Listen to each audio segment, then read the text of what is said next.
Welcome to Nepal Images. My name is Scott McLennan, and I've been photographing in Nepal for about 20 years now.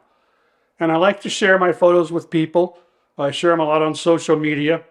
I put together this series of videos so that you could get a little bit better understanding of the locations, some of the things we're looking at. Today we're going to talk about street food. And before we get started, I think a word of caution is needed. If you're a foreign guest in Nepal, if you're a tourist, you really shouldn't eat the street food. Every guidebook on the planet will tell you this. In putting these photos together today, I've given some hints and tips for those of you who are going to try the street food anyway, because you want to try and do what the locals do. So I've put together some tips in some of these photos of how you might make some of the street food a little bit safer for you to eat, because you want to avoid food poisoning. Your immune system hasn't been exposed to many of the pathogens that exist in South Asia, and you can become very sick from eating things that weren't prepared properly or that have been contaminated in some way. So I don't want you to think that I'm advocating as a tourist that you should just go out and grab street food and eat all of you want. You can get very sick that way. But you can find ways to sample some of the street food and minimize your risk, and that's what we're going to talk about today. So let's get into the photos. Let's see what kinds of things you can get on the streets of Kathmandu. And again, be careful. You can get sick. Don't take the risk. Thanks. Let's start off with one of my favorite street foods. Jalebi.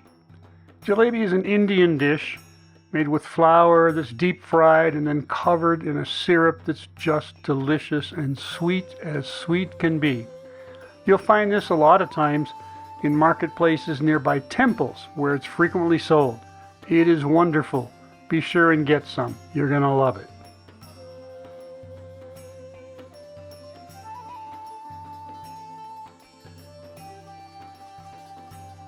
This photo was taken in Buddha Nilkantha. The woman in the photo is making something called pani puri. Pani puri is a popular Indian street snack. You make this by filling a fried hollow puri, it's called, with a mixture of potato, chickpea, and spiced water.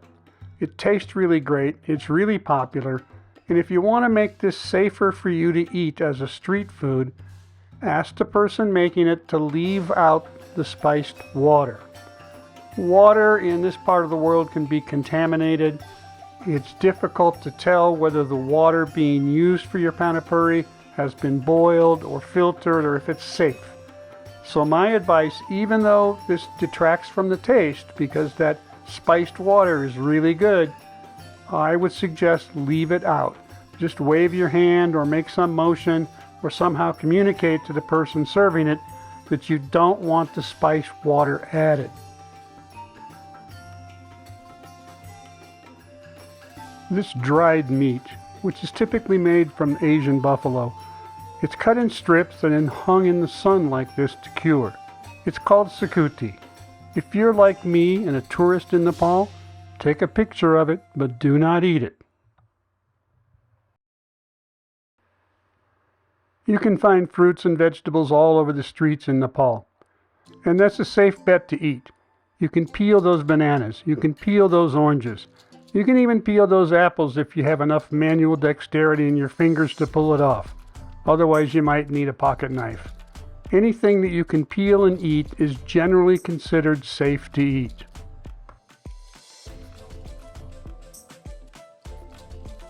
I absolutely love a good banana lassi.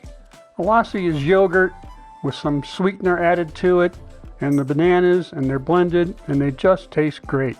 This young girl and her mother have a shop on the way out to the Rasua district, and I used to stop there all the time for a banana lassi.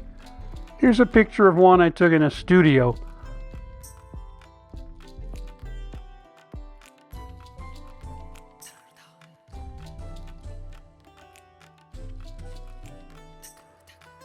This photo is a good example about how sometimes you need to look at the environment before deciding whether to eat the food.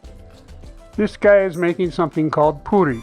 It's a lot like a tortilla, although they call it a roti, and it's deep fried. They can be really good and tasty to eat, but look at that right hand that's all bandaged up. He probably burnt himself on some oil and probably has an infection underneath that bandage. I would not want to eat the food from him.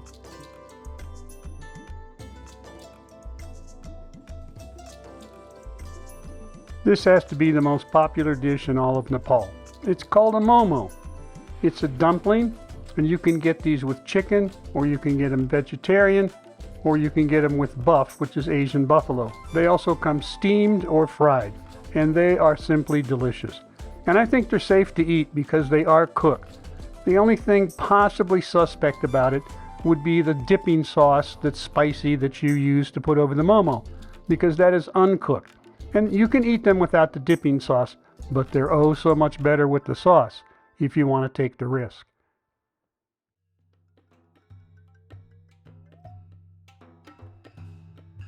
Here's another great example of how you can just use your eyes to determine whether you should eat from a particular vending cart. This one's located not far from my house in Budunilkanta, and as you can see from the photo, this gentleman keeps his workspace clean, his utensils are clean. It's a great place to eat. I've been there many times, and you can just look and see that that's probably safe food. Here's another popular street food that's tasty and it's possibly safe to eat.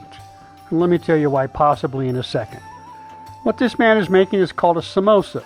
It's a fried South Asian pastry with a savory filling that includes such things as spiced potatoes, onions, peas, sometimes meat or fish, normally vegetarian.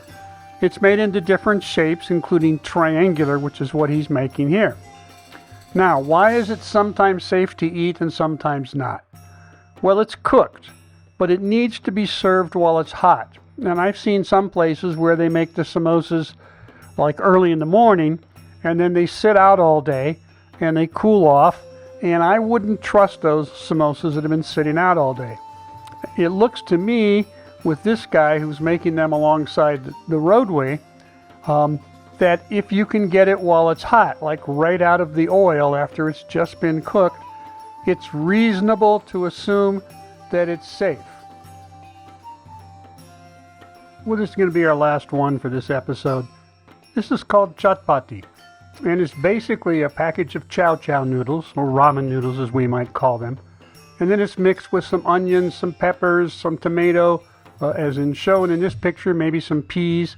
It's a really tasty snack, and I wish I had a photo of it the way they prepare it and give it to you when you're eating it as a street food. This picture was taken in my kitchen and it's in a bowl. But when you eat it on the street, they make like an ice cream cone shape out of newspaper and then give you a piece of cardboard to use as a scoop to get the food out of the cone. It's really delightful to eat that way and a lot of fun. Well, I hope you enjoyed today's photos. I hope you will take some of the advice that we talk about with some of the photos on how to keep yourself safe when you're traveling around eating foods from another continent. Don't forget to like and share, subscribe, follow. You know all the routines you got to do for those things. It helps me a lot. I appreciate it. It also encourages me to make more of these. I've got literally tens of thousands of photos from everywhere around Nepal in different themes, looking at different places, different people. And so the more you hit the like button, the more you subscribe, the more I'm motivated to spend the time making more of these videos for you. Have a good day. Have safe travels. Thank you so much for your time.